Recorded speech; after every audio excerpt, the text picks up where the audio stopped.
teams for sale or just teams for sale in sports. And I didn't even know this news came out, but the St. Louis, I got a Google alert for that the St. Louis Blues are selling a minority share in the team, which was good because, which was interesting because I was able to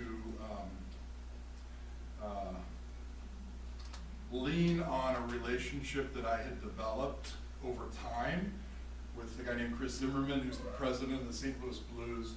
I have family in St. Louis, so I was actually there a few months ago, well, probably a year ago, visiting my family. And just for the sake of it, I reached out to Chris and said, let's meet. I'd like to just introduce myself and learn more about what you do. Basically the same thing I'm suggesting you guys do. And he said, sure. So I got to, go to St. Louis, sit in the CEO's office and learn about what they're up to and tell them what we're up to, and we became acquaintances. And I don't expect him to now, have me as the best man in his wedding or godfather of his child or anything like that. But I've got a friendship or a relationship with him enough that I can call him now and get information. So we were, I was able to quickly get involved with the St. Louis Blues with their efforts to find, to sell some minority shares in their team. And that's been great. So let me use another example. I'll tell you another story that I think is probably, it's anecdotal, but it'll justify some of what we're seeing. Are we okay on time? Oh, you're fine. Okay, good. You got 20 minutes. Oh man, I gotta start. No, questions after that. I gotta start thinking of more things to say. Oh, you're fine.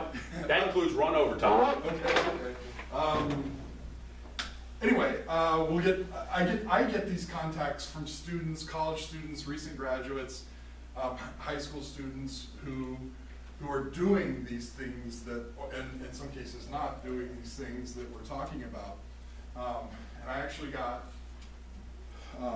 someone followed me on Twitter and sent me a note, I think on Twitter, which I think is also a pretty good social media tool for business.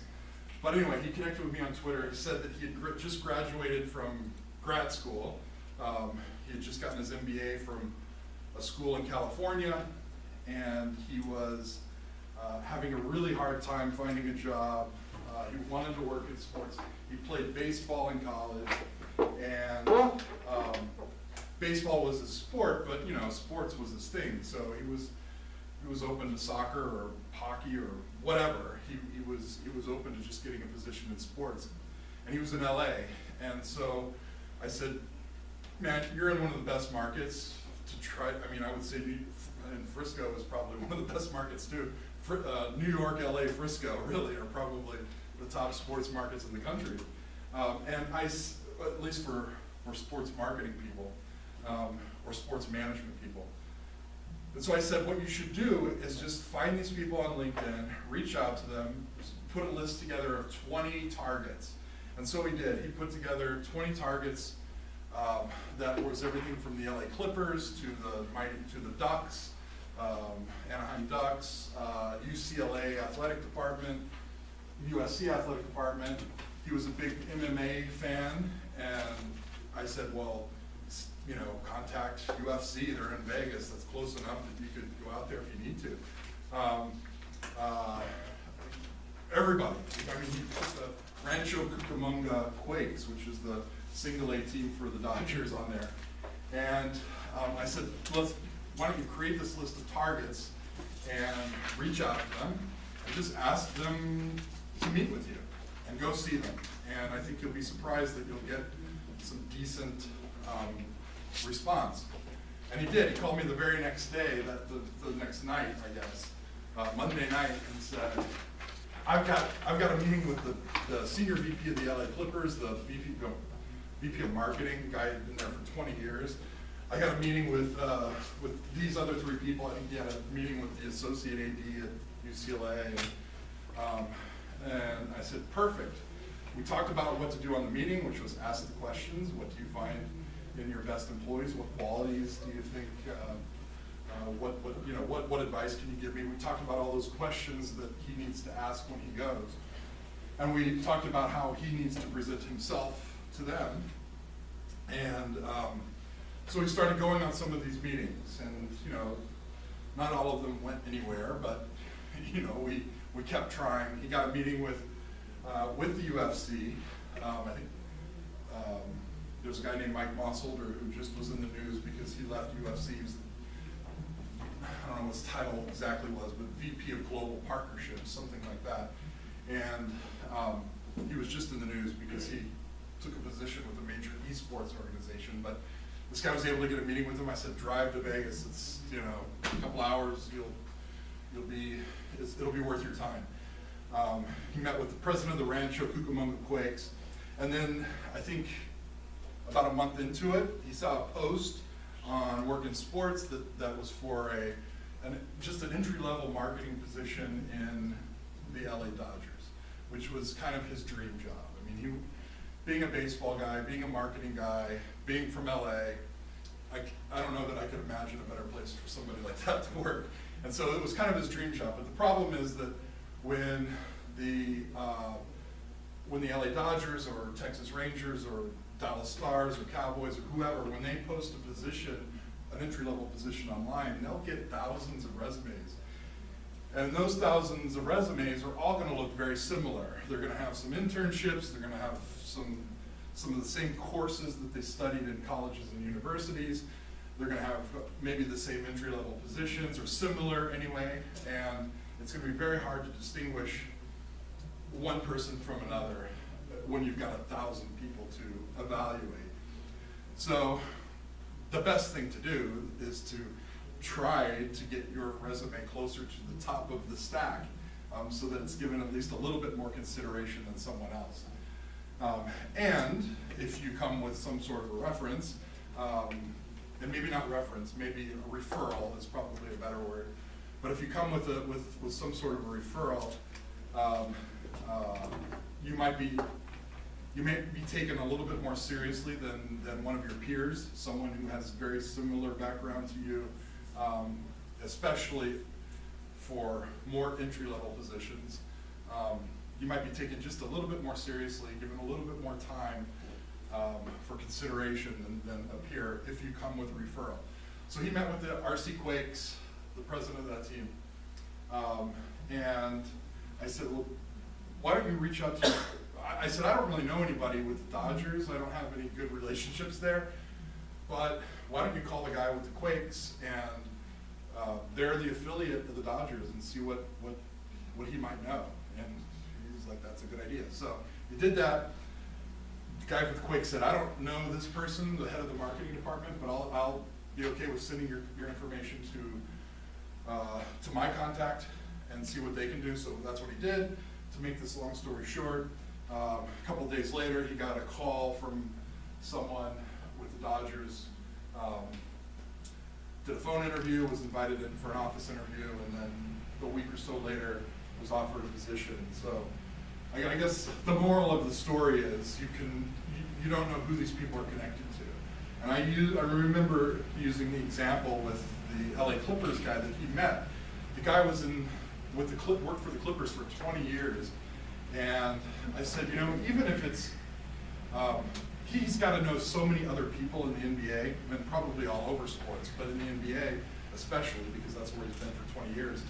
So even if he doesn't have a position with the Clippers, he probably knows the VP of marketing for the Portland Trailblazers or the Dallas Mavericks or whoever it is.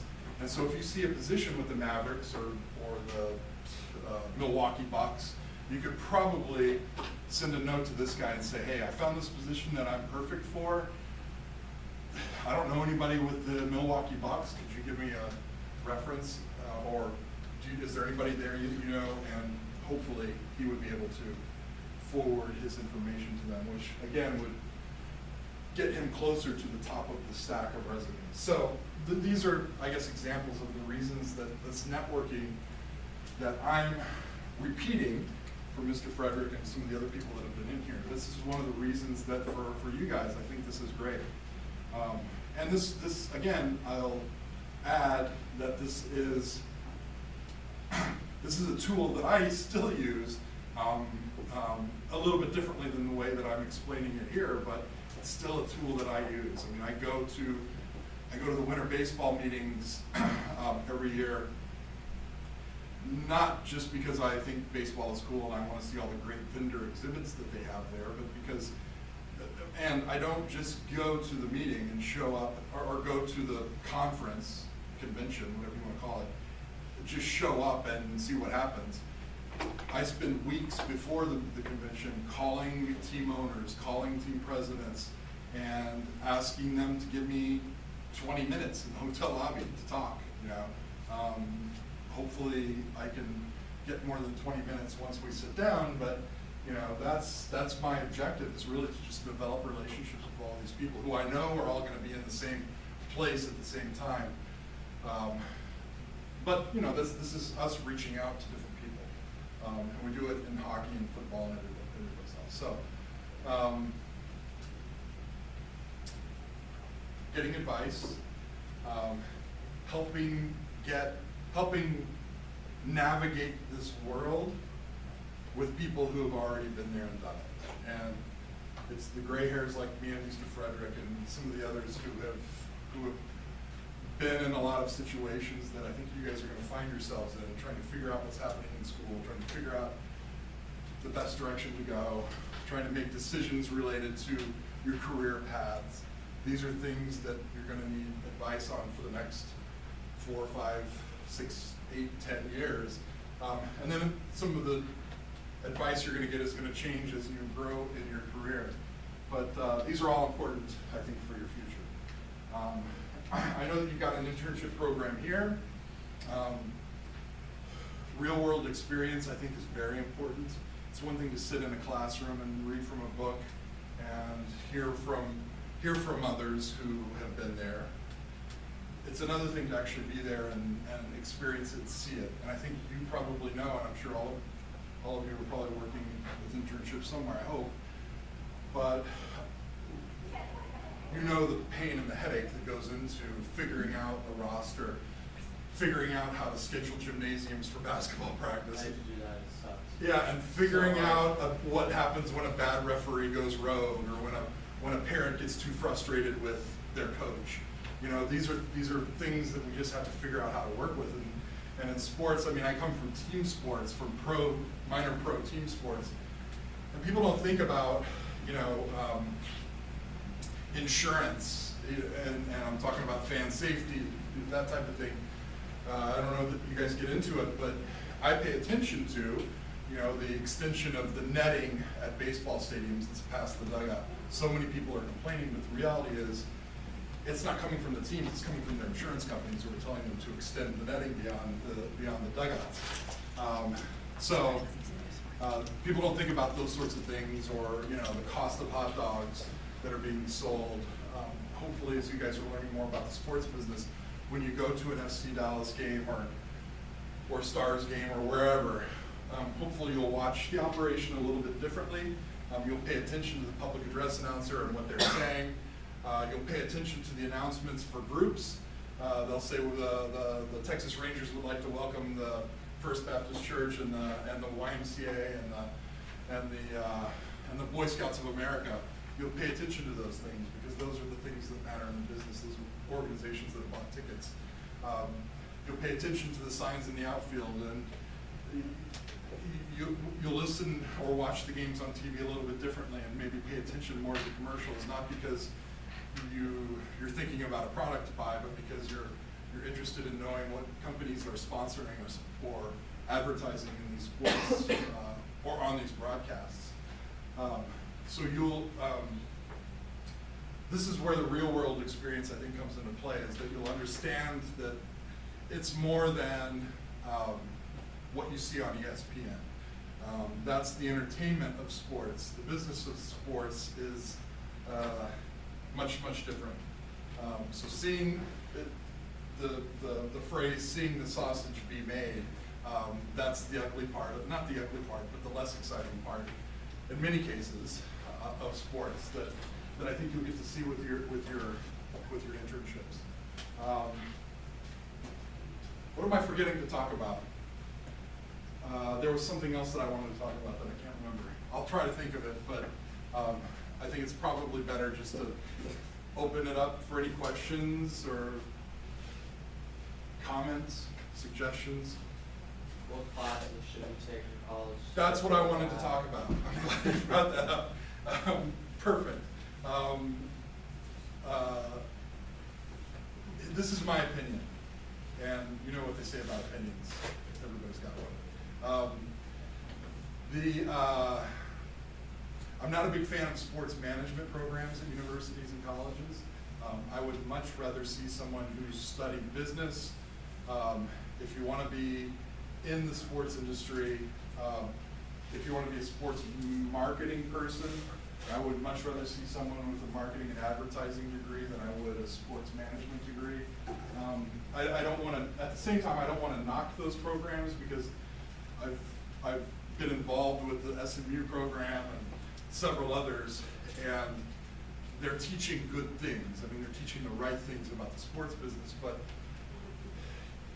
you may not end up in sports, and you may and you may not start your career in sports, or you may end up in sports but not start your career here. So I always suggest, if you're going to pick a path of study, to be a little bit more broad and less focused, maybe. I don't know if that's the right way to describe it, but I would say study business, study accounting, whatever it is that your expertise, area of interest is, study that area of interest, and maybe not industry specific.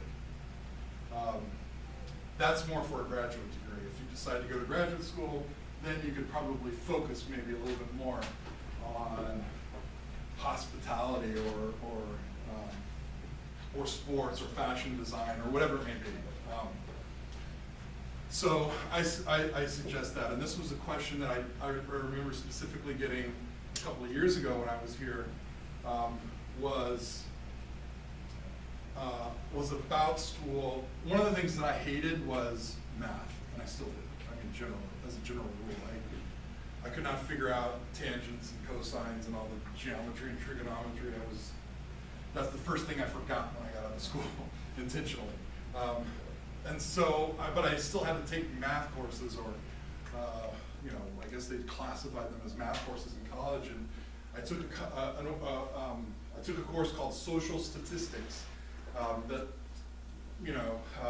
was really more of a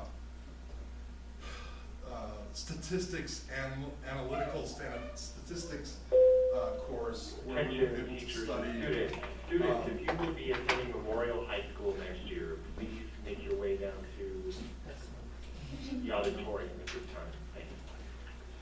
time. So one of the things I learned with social statistics was that I did not, I was able to, that I didn't hate all math. It really got me excited to learn how these statistics can be utilized in the professional world to make your job easier, to make more qualified decisions as they relate to whatever industry you're in. So I learned that statistics might be kind of okay with me. So that there are different areas of it was trying some of these new things that that I thought I hated, that really opened me up to some of the things that I continue to use to this day. So I don't know if I answered your question, but study a broad range and don't get too focused on industry specific. Go for something more like multi-purpose, like you were Yes, saying, like yes, marketing and advertising, yes. not necessarily like. Yeah. If I had a Something finance and so baking specific. degree, my job probably would be a little bit easier, but a lot of those things that I would have studied in school, I've been able to learn on the job over time. But I didn't study finance, so, those are some areas I needed to learn. What other questions?